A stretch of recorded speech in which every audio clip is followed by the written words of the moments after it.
Good afternoon. You're here with Ham on Radio in Cafe Kaisu in Akasaka on a Saturday afternoon, and we're here to interview DJ and broadcaster Nick Luscombe, primarily about his new compilation Tokyo Dreaming, which will be released on French label We Want Sounds. That's right. So, Nick, first question is, where are you from initially? I'm from the UK, from Plymouth in Devon. That's where I grew up. Oh, okay. And but you're now based in Japan. Yeah, I'm sort of I'm kind of in two places. I guess I'm in London and Tokyo, but I feel like I'm sort of pretty much in Tokyo, certainly this year. And yeah, for various reasons, yeah, I feel like I'm based in. So what prompted the move? It's been on the cards for a while, and I've always been coming here, for the last 20 years or so. Oh wow, okay. Initially DJing, I had a record label for a while, which I ran, which had Japanese artists signed to it. Tell us what the name of the label was. It was called Bambola. Bambola, okay. And it was a mix of artists making kind of deep house, jazz, slightly experimental. Didn't make many, I think we released like 8 records. Okay. Over like 2 or 3 years. But it was another reason to come back. I mean, did you build up relations with people through the label? Yeah. I mean, the very first thing I did was a compilation album for an airline company, Swiss Air, which brought me over here in the first place. And then when I got to know people, I realised that there's so much music here that I was so shocked that wasn't travelling outside of Japan. Yeah, sure. So, and then I just thought it'd be really nice to start a label to kind of just try and give those artists more exposure internationally. Yeah, okay. Yeah. Exactly. And that was the reason to do it. And then, you meet people, and then I just kept coming back, and then coming 3 or 4 times a year, and then, just like yourself, you meet people, and you kind of discover musical kind of scenes and people doing really interesting things, and there's a kind of vibrancy here, which is quite appealing, isn't it? Yeah, I think you don't realise that until you're here, because most of it's really hidden, I think. Yeah, definitely. Places that as a tourist, you wouldn't know. You need to be taken by someone who's a friend of a friend sort of place. Yeah, exactly. So what are you working on while you're here? I mean, what's your main projects that you're working on here? So right now, I just completed a BBC Radio 3 series about the sound of Japan. Oh, okay. Basically looking at 3 different aspects of Japanese music culture. So looking at how islands affected kind of music, how cities and the countryside have affected music. Yeah, that's really interesting. Right. Yeah, it was a learning thing for me, and it forced me to kind of unravel music from different parts of Japan that I really wasn't aware of before. So looking at folk music from Hokkaido. I was going to ask. I mean, is it a kind of like a history lesson at the same time? Is it just contemporary music, or is it old traditional music as well? So yeah, both. So it was from Yamagic Orchestra, I guess, so modern music. Well, that's everybody's from outside of Japan. That's everybody's entry point, isn't it? Absolutely. Yeah, definitely. So it'd be hard to leave them out of it. But then also finding these really rare original recordings of the kind of very first Japanese pop star from when records were just being produced. So kind of going back to that, but also looking at some of those areas of experimental crossover between traditional Japanese music and new electronic artists. Yeah, okay. And Radio 3 being the sort of home of kind of art music and experimental music allowed me to kind of really explore all those different avenues. And it was all broadcast back in the summer. Okay. So that was one thing, and then currently... I mean, did you find big differences in the areas? I mean, differences between the islands and the cities? I mean, were there big differences in the way that the music had developed? Yeah, I mean, the folk music tradition across Japan, some of the mountain music, for example, is very different to some of the kind of more, flatland kind of country music. And there were definitely different things.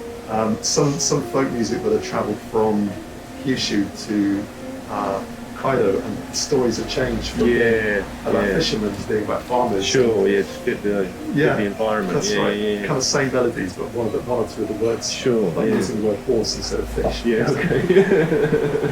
kind of that kind of thing. So, That's really interesting. How many programs was that, sorry? Three programs. 3 programs, okay. Yeah, that sounds really interesting. Yeah, it's good fun. You should put together comps around that as well. Yeah, that would be nice. Yeah, that's a really good idea.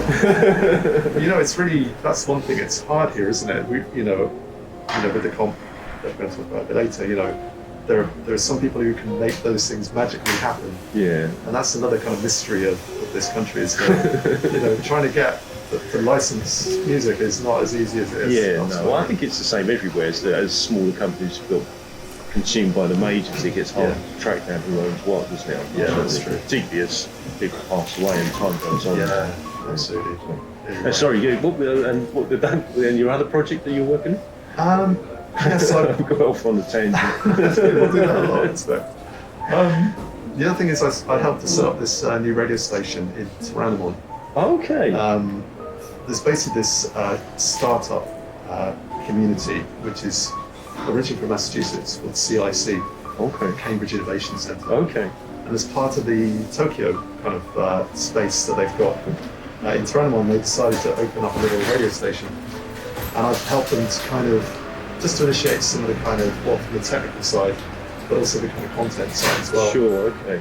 Are you like the musical director there, or? Well, not quite as fancy as that, really. But I'm doing a couple of shows with them. Okay. So one, I'm doing a kind of experimental music show once a week, an innovative music show, and then I'm doing a kind of talk show, like an interview show as well. And then it's starting off very, very small, and the plan is for next year to start bringing more people in and to grow it, to have more video content. So is it like an internet station, or? Yeah, okay. It is. Yeah. Okay. So it's on. I think they're experimenting with it, but it's literally 4 weeks. 4 weeks. Okay. So we're looking at different broadcast platforms, but it's a combination of radio.co, YouTube as well. Yeah. Okay. Nice. Yeah. I mean, good idea. I mean, what kind of folks are you interviewing? So I've interviewed a guy called Bob Smiwa, who's been in Japan for 30 years, who's an expert in the automobile industry. So we were talking about the future of the car industry in Japan. Yeah, okay. How Lexus has been a really interesting company, but how the Chinese are now making cars. There are hundreds, apparently, of brand new startups making electric cars in China at half the price of Teslas. Okay. So you're talking about that dynamic. We've had someone from the University of Tokyo talking about a project they're doing in Hokkaido.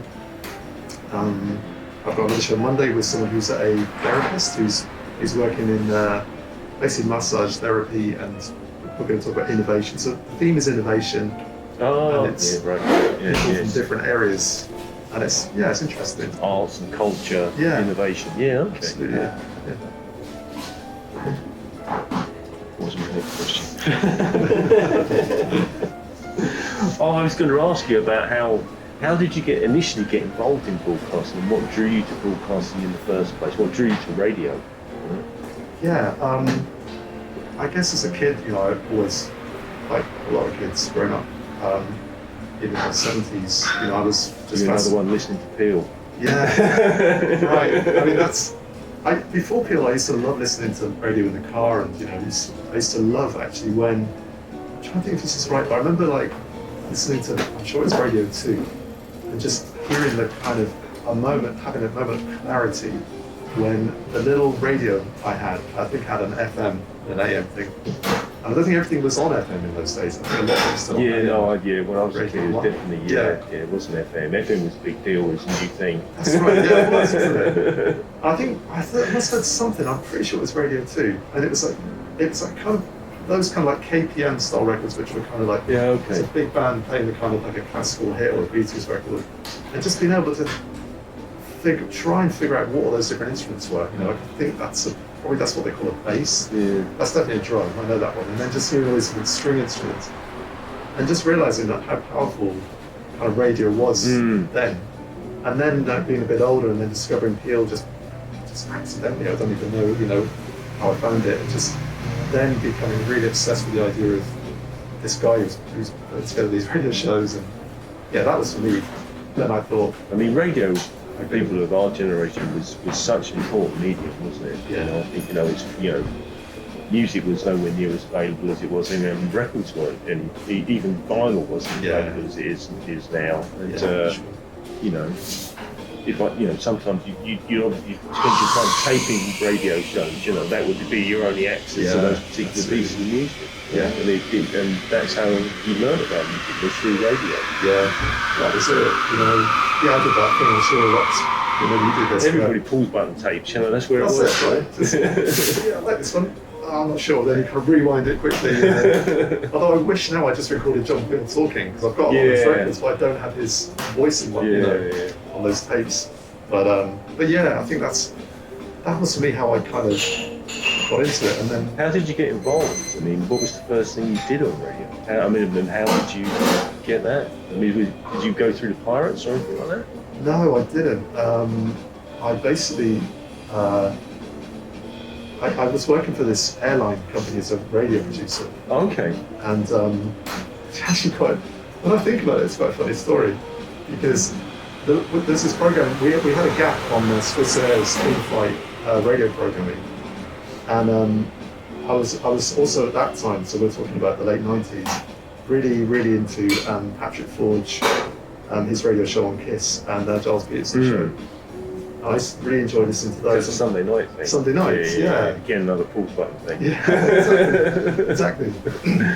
I think I was using mini discs back then. Sorry? I think I moved on to mini discs. Maybe. Yeah, you were right. Yeah, you were right. Cassettes, I think. I'd be sitting there making lists of records to go out and look for. No, it's brilliant, wasn't it?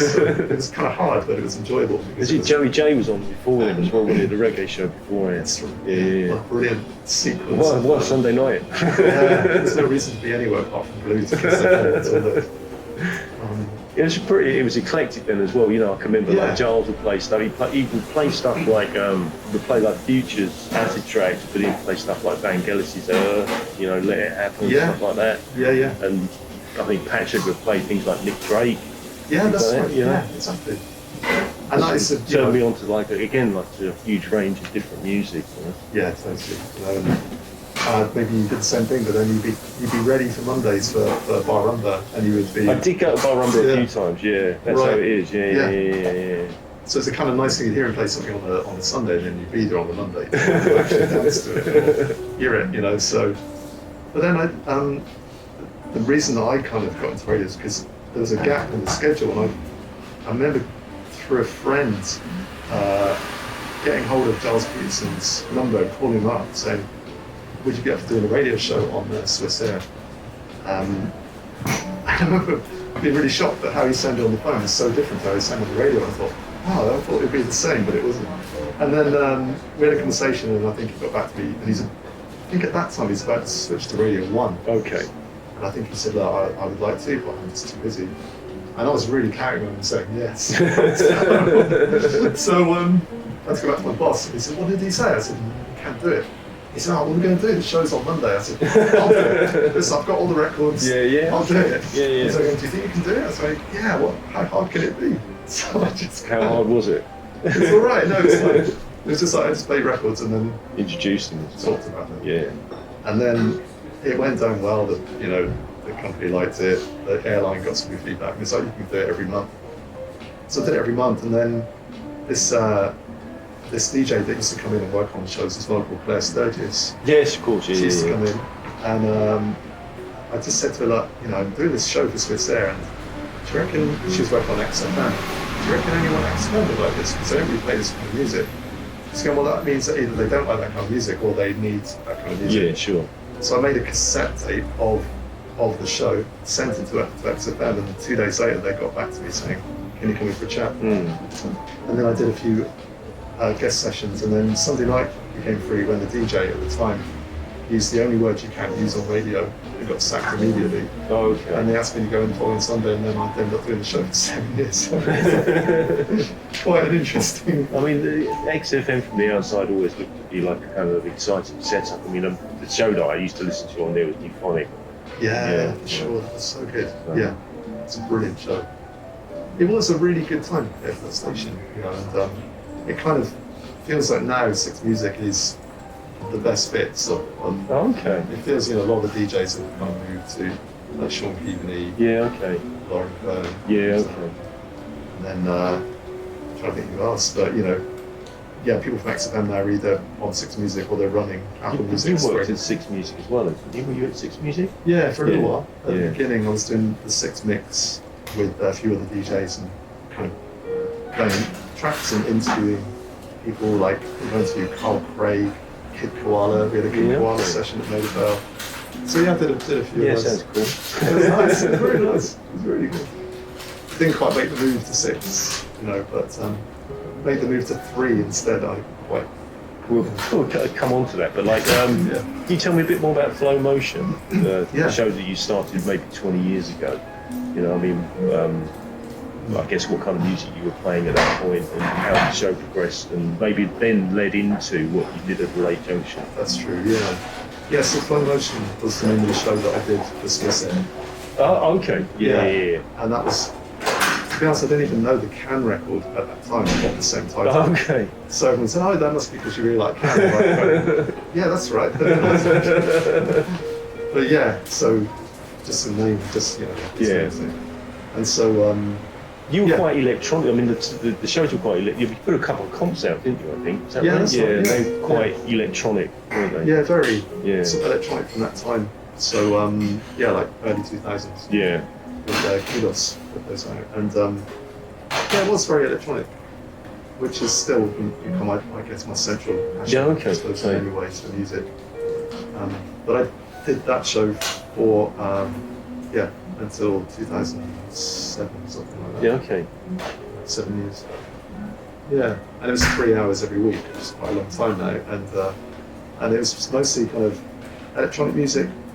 I think it was called lots of things during that 7 years, from intelligent dance music to I think glitch was a big thing. Well, you had that point, I think, where like sort of like anything new was kind of like turned jazz anyway, wasn't it? You know, any kind of, again, you talked before about the interviews that you're doing with the new radio station, where it's about innovation. And it was that thing at that time. There was a lot of like, I guess technology was becoming available. A lot of people were getting access to it. There was a lot of musical innovation going on, and everything was leapt on as jazz, as you know, jazz being an innovative music. You know? And again, you know, the comps, the tracklist that I've seen kind of reflect that, I think. Yeah, it was good, wasn't it? I mean, I remember things like those Jazz Nova records and that beautiful crossover. Still echo in my head now when I think about those records, you know. And it was a really exciting time, but it's an exciting time now as well. Yeah, sure. Yeah. But I mean, so did you go from XFM to the Six Mix? Is that what you did? I was kind of doing the Six Mix at the same time as XFM, which didn't put me into the best XFM book. So you know, it's a bit like, but I, you know, was hoping to make that move to Six Music, but it, you know, didn't happen. But so now I was just doing a little bit of Six Mix. Okay. Yeah. And then, but what about the Late Junction? When did you make the move to there? That was 2010. Okay. And how long were you there? I was there for like 8. Pretty much. I mean, I left last year. You say 8 years. Yeah, 9 years. Wow. Yeah, 9 years. Yeah. It's not that hard to believe. It's been 9 years. It was 9 years. Yeah. And what kind of stuff are you playing on the show there? Well, they asked me to join partly because they wanted to have more electronic music. Because they're playing a lot of Norwegian jazz and stuff, and they wanted to mix it up a little bit. And so I was bringing in some more beat. It sounds weird to say it, but like beat-driven electronic music. And so also gave me a license to play much more experimental, really experimental music, to the point where I was, you know, lining up the sound of Victorian crank. You know, so it's getting pretty out there at times. So it was, you know, and that's the great thing about Radio 3 is that it's very much a kind of, they see music in a very different way. Yeah. Yeah, it's great that they do that. You know, it's great that there is an outlet for that Yeah, music. definitely. Yeah. Sure. And what made you decide to leave? To leave BBC? Yeah. Well, It sounds like the sort of job that most people would, once they got that, they'd stick with that, Yeah, sure. Particularly if you've got the free rein to play such a kind of strange range of music. Yeah, but I think, it's funny to say, but it is, it can just, even though it's kind of broad, it can just take a lot of your energy and your time just to kind of keep exploring and to, and Yes. I do love that, but was it a weekly show? It was, when he did it, it was 3 times a week. So 3 times a week? Yeah, so wow. you did Tuesday, Wednesday, Thursday, live, pretty much it's live. Yeah, that's a lot. That's quite a lot, and it wouldn't be every week, but you would, you okay. always, because there were like 2 other presenters, so you'd slot it in every month. Okay, yeah. But it's still kind of, and also there's, like, always there was a change in the air with the kind of way the station was being put together, and so, I kind of left there back in the autumn last year, then pretty much came here to Tokyo. So, yeah.